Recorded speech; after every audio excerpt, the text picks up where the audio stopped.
Halo adik-adik semua, bertemu lagi di mata kuliah administrasi bisnis online. Pada pertemuan hari ini kita akan mempelajari bagaimana perusahaan dapat mengkalkulasi pendapatan penjualan yang bisa memberikan keuntungan bagi perusahaan. Yang pertama kita pelajari itu kita mempelajari apa itu margin keuntungan. Margin keuntungan itu sendiri adalah ukuran profitabilitas untuk mengukur seberapa jauh pendapatan yang bisa dihasilkan oleh perusahaan dengan dukungan dari aset-aset yang tersedia di perusahaan.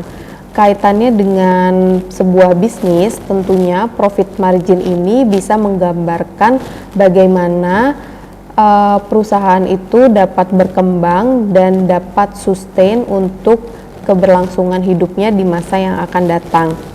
Profit margin itu sendiri memperlihatkan seberapa banyak uang yang dihasilkan dari bisnis yang dijalankan oleh perusahaan.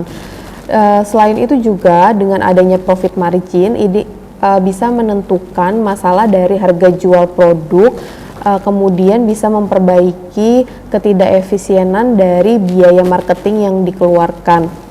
Kaitannya dengan mata kuliah administrasi bisnis online, jika dikaitkan dengan marketing, itu ada yang disebut sebagai marketing ROI. Marketing ROI atau marketing return on investment, di mana marketing ROI ini merupakan salah satu komponen dari pemasaran yang digunakan untuk mengevaluasi hasil kerja dan dampak dari keuntungan pemasaran yang dilakukan oleh perusahaan dengan melihat upaya-upaya pemasaran apa saja yang sudah dilakukan beserta rincian biaya yang dikeluarkan apakah memberikan feedback yang menguntungkan bagi perusahaan. Dari hasil evaluasi yang diperoleh itu tentunya nanti akan digunakan untuk mendorong strategi pemasaran yang lebih akurat dengan basis data serta pengambilan keputusan yang lebih bijak. Selanjutnya, seperti yang kita tahu di zaman yang sudah di era digital ini, di mana melalui media sosial pun itu bisa memberikan keuntungan untuk mendapatkan uang.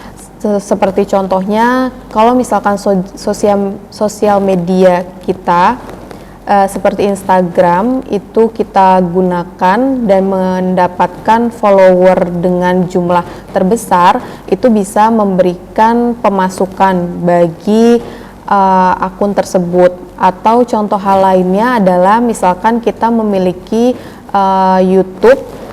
YouTube channel dan itu memiliki jumlah subscriber yang lebih besar, itu akan memperoleh juga pendapatan bagi perusahaan. Jadi untuk saat ini perusahaan juga bisa menggunakan media sosial seperti Instagram maupun YouTube sebagai media channel mereka, di mana tentunya dengan pemasaran yang akan dilakukan dengan memasarkan produk ataupun jasanya, itu juga bisa menghasilkan pendapatan melalui konten-konten digital marketing yang dikembangkan oleh perusahaan. Oke adik-adik, kita telah sampai di penghujung penjelasan materi pada pertemuan hari ini.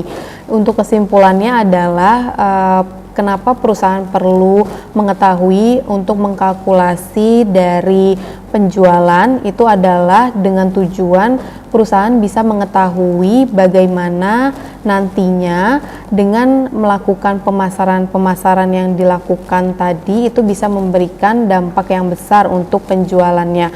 Selain itu juga anggaran yang dikeluarkan untuk biaya marketing itu juga perlu diperhatikan agar secara efektif dan efisien bisa memberikan dampak yang lebih besar untuk penjualannya.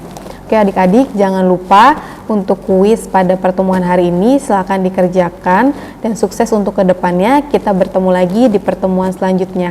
Sampai jumpa.